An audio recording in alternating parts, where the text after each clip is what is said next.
কেন আইন শৃঙ্খলা বাহিনী এখনো জানমালের নিরাপত্তা দিতে পারছে না?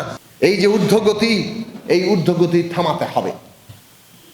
মানুষের জীবনের নিরাপত্তা নানাভাবে ব্যাহত হচ্ছে, আইন শৃঙ্খলা পরিস্থিতি নানা দিক থেকে অবনতি হচ্ছে।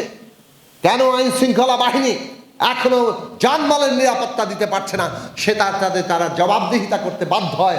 আপনাদেরকে সেই ব্যবস্থা করতে হবে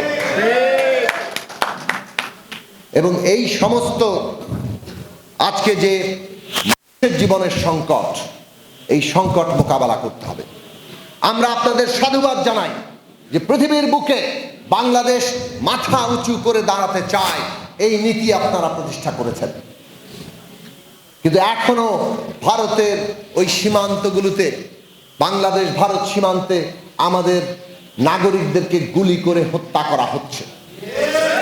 আমরা পরিষ্কার জবাবদিহিতা চাই এবং সরকারের দিক থেকে উদ্যোগ চাই যে এই সমস্ত আন্তর্জাতিক ক্ষেত্রে বাংলাদেশের স্বার্থের ভিত্তিতে এই সমস্ত চুক্তি, সমস্ত সম্পর্কের নবায়ন যেন করা হয়। এই অভ্যুত্থান এই রায়ও দিয়েছে যে আগামীর বাংলাদেশ হবে সার্বভৌম মর্যাদার বাংলাদেশ, দুনিয়ার বুকে মাথা উঁচু করে থাকার বাংলাদেশ। আর সেটা করতে গেলে বাংলাদেশের যাত্রা হতে হবে ন্যায় বিচার দিয়ে। যারা এই দেশকে এইভাবে ধ্বংসের দিকে ঠেলে দিতে চাইছে তাদেরকে অবশ্যই বিচারের মুখোমুখি হতে হবে।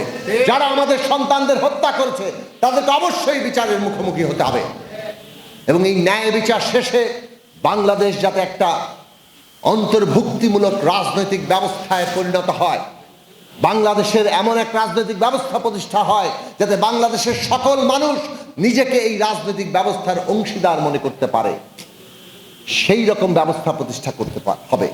আর সেই রকম ব্যবস্থা প্রতিষ্ঠা করতে পারলেই আমরা এমন এক শর্ত তৈরি করতে পারবো যেটা আমাদের জাতীয় ঐক্য সৃষ্টি করবে। রাজনৈতিক বিরোধ এবং পার্থক্য সত্ত্বেও, রাজনৈতিক বিরোধ এবং পার্থক্য গণতন্ত্রে অপরিহার্য। গণতন্ত্র মানেই সেখানে কোনো একক চিন্তা থাকবে না, বহু চিন্তা থাকবে, বহু দল থাকবে।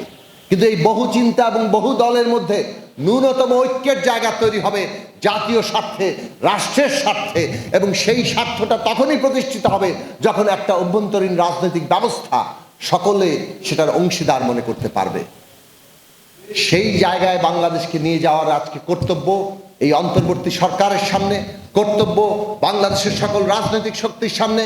আমাদের শিক্ষার্থীরা তারা ঐক্যবদ্ধভাবে এই কাজকে এগিয়ে নিয়ে যাওয়ার জন্য তাদের ঐক্য যদি বজায় রাখে, বাংলাদেশে আমরা নিশ্চিতভাবেই আশা করতে পারি আগামী দিনে এই রাজনৈতিক প্রক্রিয়া আমরা একটা গণতান্ত্রিক জায়গায় নিয়ে যেতে পারব। আমরা বাংলাদেশের মানুষের কাছে সেই আহ্বান জানাই। আমরা আমাদের জনগণের কাছে এটাই বলি, নতুন করে আমাদের গণতান্ত্রিক শক্তি সংঘবদ্ধ করতে হবে।